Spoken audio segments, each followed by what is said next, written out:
Welcome to Mettur Agaram TNPSC பயிற்சி மையம். போன கிளாஸில் பார்த்தீங்கன்னா 6வது புக்கில் இருக்கக்கூடிய 4வது இயல் வினா விடைய வீடியோவை பார்த்தோம்.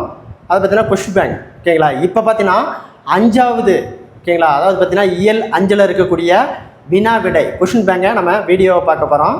மிஸ் பண்ணாத கடைசி வரைக்கும் பாருங்கள் ஓகேங்களா.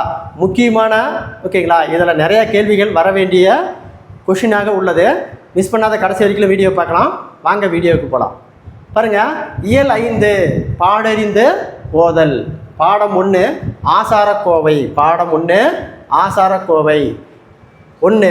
கொஷின் நம்பர் 1, நன்றி எறிதல் பொறையுடைமை இன்சொல்லோடு என்ற பாடலை இயற்றியவர் யார்?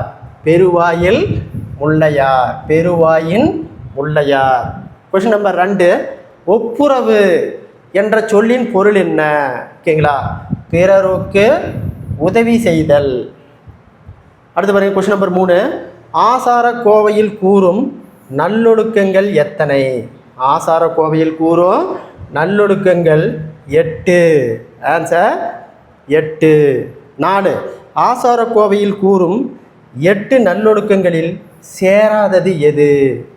சேராதது பார்த்தீங்கன்னா தீயவர்களிடத்தும் நட்பு கொள்ளுதல். ஆன்சர் பி, தீயவர்களிடத்து நட்பு கொள்ளுதல். அடுத்து கொஷின் நம்பர் 5. கொஷின் நம்பர் 5, மேலும் சிலது பார்த்தீங்கன்னா எவ்வுயிருக்கும் துன்பம் செய்யாதிருத்தல், கல்வி அறிவு பெறுதல், எல்லாவற்றையும் சமமாக பேணுதல், அறிவுடையவராய் இருத்தல், நற்பண்பு உடையவரோடு நட்பு கொள்ளுதல். கொஷின் நம்பர் 5, ஆசாரக்கோவையில் கூறும் 8 அறிவுரைகளின் நல்லொழுக்கத்தின் விதைக்கு டேஸ் ஆகும். டேஸ் ஆகும். இதை நல்லொழுக்கங்கள் எல்லாமே விதைகள் ஆகும்.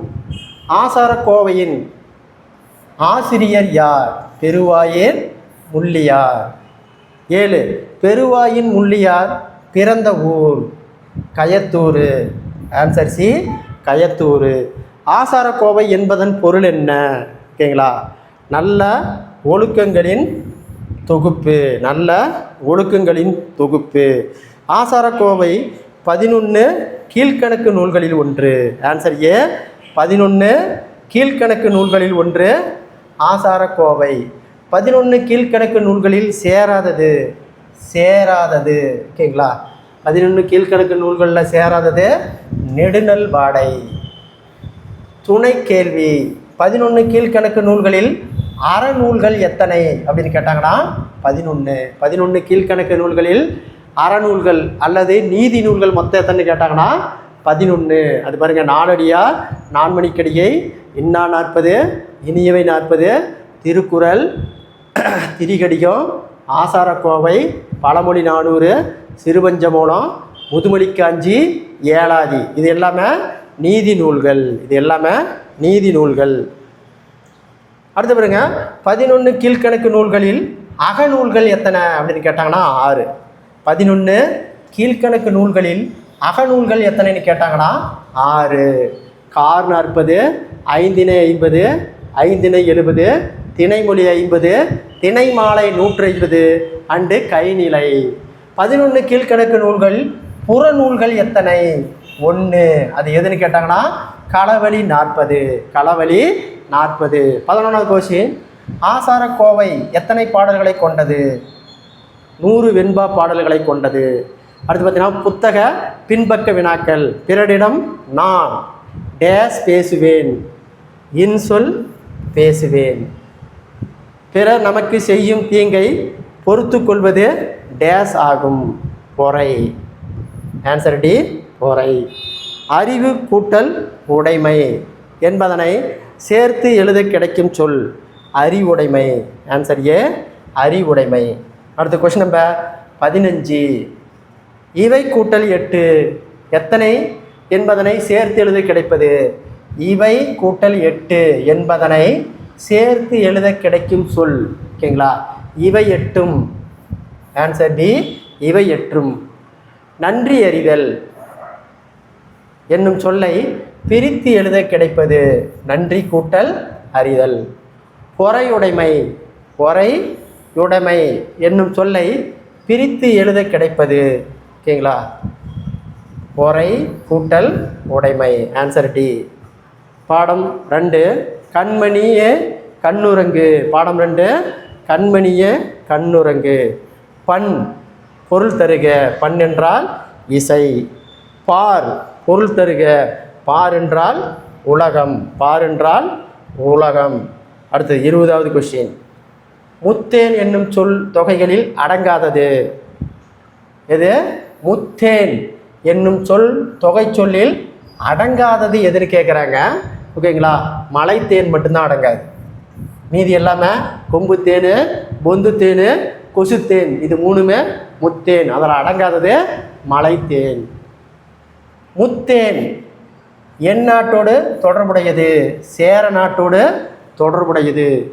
அறுசுவை உணவளிக்கும் நாடு எது? சோழ நாடு.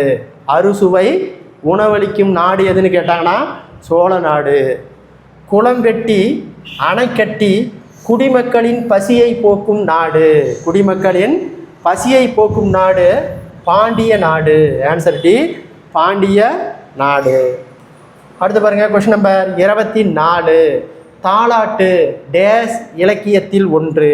தாலாட்டு டேஸ் இலக்கியத்தில் ஒன்று. வாய்மொழி இலக்கியத்தில் ஒன்று.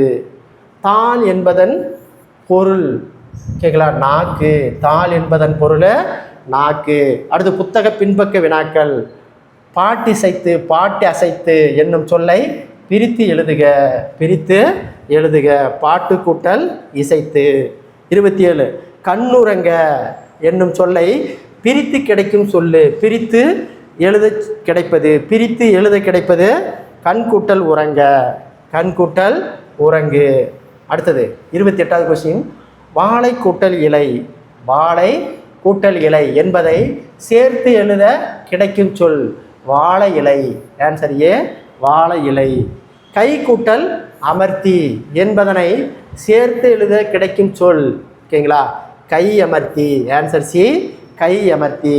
அடுத்து பாருங்க 30 உதித்த என்ற சொல்லின் எதிர்ச்சொல் ஓகேங்களா மறைந்த. மறைந்த. அடுத்து பாடம் 3 தமிழர் பெருவிழா. விழாக்கள் நமது டேஸை அடுத்த தலைமுறையினருக்கு கொண்டு சேர்க்கிறது. பண்பாட்டை கொண்டு சேர்க்கிறது. பண்பாட்டை கொண்டு சேர்க்கிறது. அடுத்து பாருங்க எது தமிழர் மரபு? எது தமிழர் மரபு? இயற்கையை வணங்குதல். Answer D. இயற்கையை வணங்குதல். தமிழர் திருநாள் என்று அழைக்கப்படுவது பொங்கல் விழா. பொங்கல் விழா. இவற்றில் பொருந்தாதது எது? கதிரவனுக்கு நன்றி கூறி சிறப்பு செய்யும் விழா பொங்கல் விழா. சரி. உழவர் ஆவணி திங்கள் விதைப்பர். ஆவணி திங்கள் விதைப்பருங்கிறது தவறு. தைத்திங்கள் அறுவடை செய்து பயனடைவர். சரி. தைத்திங்கள் முதல் நாளில் பொங்கலிட்டு வழிபடுவர். சரி. அப்போ தவறானது ஆன்சர் பி. தவறானது ஆன்சர் பி. அடுத்து 35வது கொஸ்டின். ஆடித்திங்கள் விதை விதைப்ப. ஆடித்திங்கள் விதை விதைப்ப அறுவடை திருவிழா என்று அழைக்கப்படும் விழா பொங்கல். உழவர்கள் தம்முடன் உழைத்த கால்நடைகளுக்கு நன்றி தெரிவிக்கும் விழா உழவர் திருவிழா. போகி திருநாள் குறித்து ஆன்றறிய பழமொழியான பழையன கழிந்தது புதியன புகிந்தது என்பது நன்னூல் நூற்பா. நன்னூல் கூடிய நூற்பா. போகி திருநாள் டேஸ் மாதத்தின் இறுதி நாள். மார்கழி மாதத்தின் இறுதி நாள். மார்கழி மாதத்தின் இறுதி நாள். அடுத்து கொஸ்டின் நம்பர் 38. Question number 38. வாழ்க்கைக்கு வளம் தரும் மலை கடவுளை வழிபடும் நோக்கில் அக்காலத்தில் போகி பண்டிகை டேஸ் விழாவாக கொண்டாடப்படுகிறது. இந்திர விழாவாக கொண்டாடப்படுகிறது. தை மாதத்தின் முதல் நாள் பொங்கல் திருநாள். திருவள்ளுவர் ஆண்டு எவற்றை தொடங்குகிறது? திருவள்ளுவர் நாடு தை முதல் நாள். திருவள்ளுவர் தினம் என்று கொண்டாடப்படுவது தை 2ஆம் நாள். தை 2ஆம் நாள். அடுத்த கொஸ்டின் நம்பர் 42. மாடு என்பதன் பொருள். மாடு என்பதன் பொருள் செல்வம். மாடு என்பதன் பொருள் ஆன்சர் பி செல்வம். மாடுகளை அடக்கி தழுவும் மஞ்சு விரட்டு என்பதோடு பொருந்தாதது எது? மஞ்சு விரட்டு என்பது பொருந்தாதது. ரேக்கல பந்தயம் இது மட்டும்தான் பொருந்தாதது. மீதி எல்லாமே ஜல்லிக்கட்டு, மாடு பிடித்தல், மஞ்சு விரட்டு, ஏறு தழுவுதல் எல்லாமே மஞ்சு விரட்டத்துக்கு அடங்கும். ரேக்கல பந்தயம் மட்டும் பொருந்தாதது. 44 அறுவடை திருநாளானது மகாராஷ்டிரா, ஆந்திரா மற்றும் கர்நாடகா ஆகிய மாநிலங்களில் எப்பெயரில் கொண்டாடப்படுகிறது? மகர சங்கராத்தி. ஆன்சர் ஏ, மகர சங்கராத்தி. அடுத்தது 45வது கொஸ்டின். அறுவடை திருநாளானது லோரி. அறுவடை திருவிழானது லோரி என்ற பெயரில் எங்கு கொண்டாடப்படுகிறது? பஞ்சாப். அறுவடை திருநாளானது உத்தராயன். அறுவடை திருநாளானது உத்தராயன் என்ற பெயரில் எங்கு கொண்டாடப்படுகிறது? குஜராத்து, ராஜஸ்தான். அப்போ ஏகமா டி, ஏ மற்றும் டி. குஜராத்து, ராஜஸ்தானில் தான் உத்தராயன் அப்படின்னு சொல்கிறாங்க அறுவடை திருநாளை. திருவள்ளுவர் ஆண்டை கணக்கிட நடைமுறை ஆண்டுடன் எதை கூட்டினா வேண்டும்? 33 கூட்ட வேண்டும். திருவள்ளுவர் எப்போது பிறந்தார்? ஓகேங்களா? பொது ஆண்டுக்கு முன்பு 33. கதிர் முற்றியதும் டேஸ் செய்வர். கதிர் முற்றியதும் டேஸ் செய்வர், அறுவடை செய்வர். கதிர் முற்றியதும் டேஸ் செய்வர்னா அறுவடை செய்வர். விழாக்காலங்களின் வீட்டின் வாயலில் மாவளையால் டேஸ் கட்டுவர். மாவிளையால் என்ன கட்டுவோம்? தோரணம் கட்டுவோம். பொங்கல் கூட்டல் அன்று என்பதை சேர்த்தெழுத கிடைக்கும் சொல்லு பொங்கல் அன்று. போகி பண்டிகை என்னும்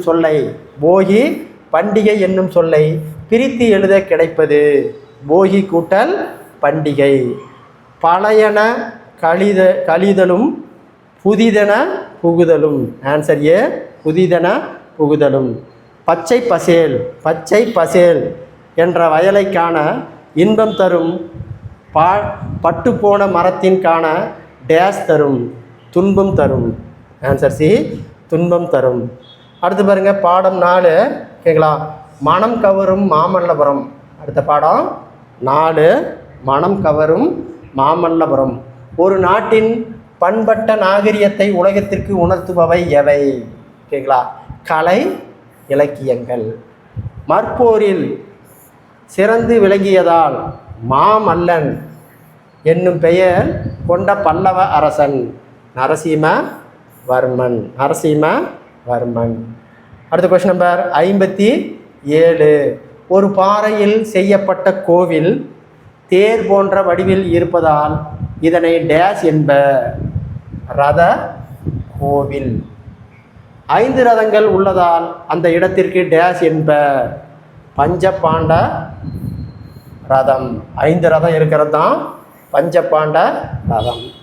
மாமல்லன் எந்த நூற்றாண்டை சேர்ந்தவர்? 7ஆம் நூற்றாண்டு. 60வது கொஸ்டின். மாமல்லபுர சிற்பங்களுக்கான பாறை கற்கள் எங்கிருந்து கொண்டு வரப்பட்டது? மாமல்லபுரம். Answer D, Mamallapuram. இவற்றில் மாமல்லபுரத்தில் காண முடியாத இடம் எது? காண முடியாத இடம், ஓகேங்களா, மகேந்திரவர்மனின் முதல் குடைவரை கோயில். மீதி எல்லாமே மாமல்லபுரத்தில் இருக்குது. அர்ஜுனன் தபசு, புலிக்குகை, திருக்கடல் மல்லை, இது 3மே இருக்குது. இல்லாதது எதுனா மகேந்திரவர்மனுடைய குடைவரை கோயில் மட்டும் இல்லை. அடுத்த கொஸ்டின் நம்பர் 62. இவற்றுள் நாம் மாமல்லபுரத்தில் எதை காண முடிகிறது? ஓகேங்களா? கடற்கரை கோயில், கண்ணனின் வெண்ணெய்ந்து பந்து, பஞ்ச பாண்டவர் ரதம், கலங்கரை விளக்கம், ஒற்றைக்கல் யானை, குகை கோயில். அப்போ இவை அனைத்துமே ஓகேங்களா மாமல்லபுரத்தில் இருக்குது. பாறைகளை கோவிலாக மாற்ற வேண்டும் என்று சிந்தனை நரசிம்மவர்மனுக்கு எதன் மூலமாக உதித்தது? ஓகேங்களா? பாறை இன் நிழல். மாமல்லபுர கரையை சிற்பக்கலை கூடமாக மாற்றிடலாம் என்று கூறிய மாமல்லவனின் தந்தை யார்? மகேந்திரவர்மன். தந்தை யார்? மகேந்திரவர்மன். மாமல்லபுரத்தில் உள்ள சிற்பங்களில் சிற்பக்கலையில் உச்சமாக கருதப்படுவது எது? ஓகேங்களா? அர்ஜுனன் தபசு. அடுத்த கொஸ்டின் நம்பர் 66. மனிதர்கள், விலங்குகள், பறவைகள் போன்ற சிற்பங்கள் உயிருள்ளவற்றை நேரில் பார்ப்பது போல செதுக்கப்பட்டுள்ள சிற்பம் அர்ஜுனன் தபசு. அர்ஜுனன் தபசு சிற்பத்தில் உள்ள உருவங்கள் எவ்வாறு அழைக்கப்படுகிறது? ஆன்சர் பி, புடைப்பு சிற்பங்கள். ஆன்சர் பி, புடைப்பு சிற்பங்கள். அர்ஜுனன் தவம் செய்வது போல உள்ளத்தில் அதற்கு அர்ஜுனன் தபசு என்று பெயர். அர்ஜுனன் தவம் செய்வது போல உள்ளத்தால் அதற்கு அர்ஜுனன் தபசு என்று பெயர். அடுத்தது 68வது கொஸ்டின். ஆகாய கங்கை சிற்பம் உள்ள இடம். ஆகாய கங்கை சிற்பம் உள்ள இடம். ஆகாய கங்கை சிற்பம் உள்ள இடம் மாமல்லபுரம். மாமல்லபுரத்தில் உயிருடன் இருப்பது போல எதன் சிற்பம் செதுக்கப்பட்டுள்ளது? யானை, சிங்கம், புலி, அன்னப்பறவை, உடும்பு, குரங்கு, முகவாயை செறித்து கொள்ளும் மான். மேற்கண்ட அனைத்தும். தமிழகத்தின் மிகப்பெரிய சிற்ப கலைக்கூடம் எது? ஓகேங்களா?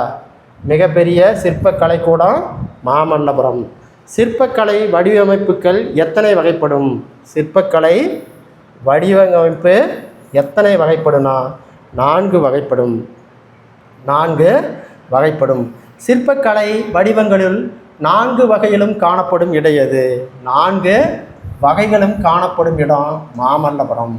மாமல்லபுரத்தில் காணப்படும் 4 வகையான சிற்ப கலைக்கூடங்களில் சேராதது பாறை ஓவிய சிற்பங்கள். மற்றது எல்லாமே உண்டு மாமல்லபுரத்தில். புடை சிற்பங்கள், கட்டுமான கோயில், உடைவரை கோயில். 4வது ஒற்றைக்கல் கோயில். அதாவது புடைப்பு சிற்பம், கட்டுமான கோயில், உடைவரை கோயில். 4வது பார்த்தீங்கன்னா ஒற்றைக்கல் கோயில். இல்லாதது எதுனா பாறை ஓவிய சிற்பங்கள்.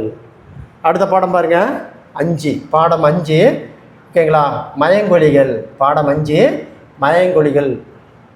ஒன்றை போலவே ஒளிந்து பொருள் வேறுபாட்டோடு உச்சரிப்பில் மட்டுமே சிறிதளவு வேறுபாடுகள் உள்ள ஒலிகள் மயங்கொலிகள். Answer C, மயங்கொலிகள்.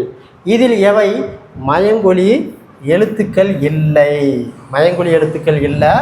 தா, தா, தி. மீதி எல்லாமே மயங்கொலி எழுத்துக்கள். மயங்கொலி எழுத்துக்கள் மொத்தம் 8. மயங்கொலி எழுத்துக்கள் மொத்தம் 8. பாருங்கள், நானால 3, லாலால 3, அப்போ 3 + 3, ராரால 2. ஓகேங்களா? அப்போ எத்தனை? மொத்தம் 8 மயங்கொலி எழுத்துக்கள் மொத்தம் 8. நாவின் நுனிப்பகுதி மேல்வாய் அன்னத்தின் நடுப்பகுதியை தொடுவதால் டேஸ் பிறக்கிறது. பிறக்கிறது. நாவின் நுனிப்பகுதி மேல்வாய் அன்னத்தின் முன்பகுதியை தொடுவதால் டேஸ் பிறக்கிறது. 2 சொல்லினா. நாவின் நுனி மேல் பல்லின் அடிப்பகுதியை தொடுவதால் பிறக்கும் எழுத்து இந்த நா. அடுத்தது 79வது கொஸ்டின். டா என்னும் எழுத்தின் முன் டேஸ் வரும். இன்னு வரும். ரா என்னும் எழுத்தின் முன் டேஸ் வரும். இந்த 2 சுழி இன் வரும். பொருந்தாத தொடர் எது? டகரத்தை அடுத்து நகரம் டனராகும். தகரத்தை அடுத்து வரும் நகரம் தந்தரமாகும். ரகரத்தை அடுத்து வரும் நகரம் ரன்னராகும். சக்கரத்தை அடுத்து வரும் நகரம் ஞனராகும். இது மட்டும்தான் தவறு. ஆன்சர் டி மட்டும் தவறு. அடுத்து பாருங்கள், பொருந்தாதது எது? ஓகேங்களா? வானம் 3 சொல்லினா போட்டால் வெடி ரைட்டு. வானம் 2 சொல்லினா போட்டால் வானம் ரைட்டு. பனி என்றால் வேலைன்னு சொல்கிறாங்க. இதுதான் பொருந்தாதது. Answer C, பொருந்தாதது. பனி என்றால் குளிர்ச்சி. பாருங்க, பனி 2 சுழி நைன்னு போட்டால் குளிர்ச்சி, 3 சுழி நை போட்டால் வேலை. 3 சுழி நை போட்டால் வேலை. அப்போ இந்த 3 சுழினா தான் வேலை. இங்கே பாருங்கள், 2 சுழி நீ போட்டிருக்குது வேலை, 2 சுழி பனி போட்டால் குளிர்ச்சி. அப்போ பொருந்தாதது ஆன்சர் சி, பனி. 83. பின்வரும் கூற்றுகளில் எவை சரி? நாவின் இரு பக்கம் தடித்து மேல் பற்களின் அடியை தொடுவதால் தோன்றுவது லகரம். அப்போ 1 சரி. அடுத்தது நாவின் இரு பக்கங்களிலும் தடித்து மேல் அன்னத்தின் நடுப்பகுதியை தொடுவதால் லகரம் தோன்றும். இதனை பொதுவாக லகரம் என்கிறோம். இதுவும் சரி. அடுத்து பாருங்க, நாவின் நுனிமேல் நோக்கி வளைந்து வருடுவதால் லகரம் தோன்றும். இதுவும் சரி. லகர லகரமும் வெவ்வேறு இடங்களில் ஒளிபடுகிறது. இது தவறு. லா தமிழுக்கு சிறப்பானது, எனவே இதனை சிறப்பு லகரம் என்று அழைக்கிறோம். இதுவும் சரி. அப்போ ஆன்சர் 1 2 3 5 மட்டும் சரி, 4வது தவறு. ரா மேல் அன்னத்தின் முதல் பகுதியை தொட்டு வருவதால் ரகரம் தோன்றுகிறது. இது இடையன எழுத்து என்பதால் இடையன ரகரம். ரா மேல் அன்னத்தை மையப்பகுதியை உரசுவதால் ரகரம் தோன்றுகிறது. இது வல்லின எழுத்து என்பதால் வல்லின ரகரம். வல்லின ரகரம். அடுத்து பாருங்க, சரியான விடையை தேர்ந்தெடுத்து எழுதுக. சிரம். சிரம் என்றால் தலை. வண்டி இழுப்பது காளை. பறவை வானில் பறந்தது. பூ மனம் வீசும். குழந்தை பந்து விளையாடின. வீட்டு வாசலில் கோலம் போட்டன. இலைக்கு வேறு பெயர் தலை. கடலுக்கு வேறு பெயர் பறவை. கதவை மெல்ல திறந்தான். புலியின் சிவந்து காணப்படுகிறது. கண். கண் சிவந்து காணப்படுகிறது. அடுத்து பாருங்க, விலை. விலை அப்படின்னா பொருளின் மதிப்பு. லகர லகர வேறுபாடில் விலைனா பொருளின் மதிப்பு. இந்த விலைனா உண்டாக்குதல். இந்த விலைனா இருப்பு. பாருங்க, இலையில் இந்த இலைனா செடியின் இலை. இந்த இலைனா மெலிந்து போதல். இந்த இலைனா நூல் இலை. ஏரினா நீர்நிலை. இந்த ஏரினா மேலே ஏரி. கூரை வீட்டின் கூரை. இந்த கூரை புடவியினுடைய கூரை. அடுத்து பாடம் 6 திருக்குறள். பாடம் 6 திருக்குறள். உலகில் வாழும் மக்கள் அனைவருக்கும் சிறப்பான அறங்களை வலியுறுத்தியவர் யார்? திருவள்ளுவர். அமிழ்தே ஆனாலும் இருக்கும்போது தான் மட்டுமே உண்பது விரும்பத்தக்கதன்று. ஆன்சர் பி விருந்தினர். அதுக்கு குறள் பாருங்க, விருந்தும் புறத்தார் தான் உண்டோல் சாவா மருந்தெனினும் வேண்டாற்று அன்று அப்படிங்கிற திருக்குறள். மோப்பம் குலையும் என துவங்கும் குறளில் நாம் மாறினால் விருந்தினர் உள்ளம் வாடிடும் என்று வள்ளுவர் கூறுகிறார். முகம் வாடிடும். மோப்பம் குலையும் அனித்தம் முகத்தில் நோக்கத்தில் குலையும் விருந்து. ஆன்சரு பாருங்க, குறள் மோப்பம் குலையும் அனிச்சம் முகத்திரிந்து நோக்க குலையும் விருந்து. உள்ளத்தில் உள்ளது தீதோ பிறர் பொருளை கள்ளத்தில் கல்வோம் என. மூலம் சேர்க்கப்படும் செல்வமே வளர்வது போல தோன்றினாலும் முடிவில் அழிந்துவிடும். ஓகேங்களா? களவின் மூலம். களவின் மூலம். களவினால் ஆகி ஆக்கம் அடைவிற்று ஆவாது போல கூடும். நிலையான செல்வம் எது திருக்குறள் கூறுகிறார்? ஊக்கமே நிலையான செல்வம். அதுக்கு குறள் பாருங்க, உள்ளம் உடைமை உடைமை பொருள் உடைமை நில்லாது நீங்கி விடும். யாருடைய ஆக்கமானது தானே வழிகோட்டு சொல்லும். தாராளமான ஊக்கமுடையவர். ஆக்கம் ஆதரவினாய் செல்லும் அசைவு இல்லா ஊக்கம் உடையா உடை. அடுத்து 90வது கொஸ்டின். எதன் அளவிற்கு ஏற்ப மனிதர்கள் உயர்வார்கள் என்று வள்ளுவர் கூறுகிறார்? ஊக்கம். ஆன்சர் ஏ ஊக்கம். வெள்ளத்தனையது மலர் நீட்டம் மாந்தார்த்தம் உள்ளத்தனையது உயர்வு. அப்போ அந்த ஊக்கம். 91. நன்மை எது என ஆராயும் அறிவு உடையவர்கள் எச்சொற்களை பேச மாட்டார்கள். பயன்தராத சொற்கள். ஆன்சர் டி பயன்தராத சொற்கள். அரும்பயன் ஆயும் அறிவினா சொல்லோ பெரும்பயன் இல்லாத சொல். எச்சொல்லை மட்டுமே பேச வேண்டும் என்று வள்ளுவர் கூறுகிறார். பயன் தரும் சொற்கள். சொல்லுக சொல்லை பயனுடைய சொல்லற்க சொல்லின் பயன் இல்லா சொல் அப்படிங்கிற குறள். அடுத்தது புத்தக பின்பக்க வினாக்கள். புத்தக பின்பக்க வினாக்கள். விருந்தினரை முகம் எப்போது வாடும்? விருந்தினுடைய முகம் எப்போது மாறும்? நாம் முகம் மாறினால். நிலையான செல்வம் எது? ஊக்கம். ஆராயும் அறிவு உடையவர் டேஸ் சொற்களை பேச மாட்டார். பயன் தராத சொற்கள். பொருள் உடைமை என்னும் சொல்லை பிரித்து எழுத கிடைப்பது பொருள் கூட்டல் உடைமை. உள்ளுவது கூட்டல் எல்லாம் என்பதனை சேர்த்து எழுதுக. ஆன்சர் பி உள்ளுவதெல்லாம். ஆன்சர் பி உள்ளுவதெல்லாம். Question number 98. பயன் கூட்டல் இலா என்பதனை சேர்த்து கிடைக்கும் சொல் பயனில்லா. ஊக்கமது கைவிடல் என்பது ஔவையாரின் ஆத்திச்சூடி. இவ்வரிகளில் தொடர்புடைய திருக்குறளை தேர்ந்தெடு. உள்ளம் உடைமை, உடைமை பொருளுடைமை நில்லாது நீங்கிவிடும் என்பத குறள் தான் ஆன்சர் பி. Answer B. ஓகேங்களா? இத்துடன் பார்த்தீங்கன்னா இயல் 5ல் இருக்கக்கூடிய வினா விடைய வீடியோவை பார்த்தோம். இந்த வீடியோ பிடிச்சிருந்தா சப்ஸ்கிரைப் பண்ணிக்கோங்க, லைக் பண்ணிக்கோங்க. தொடர்ச்சியாக அடுத்த வீடியோ உங்களுக்கு வந்து சேரும். நன்றி, வணக்கம்.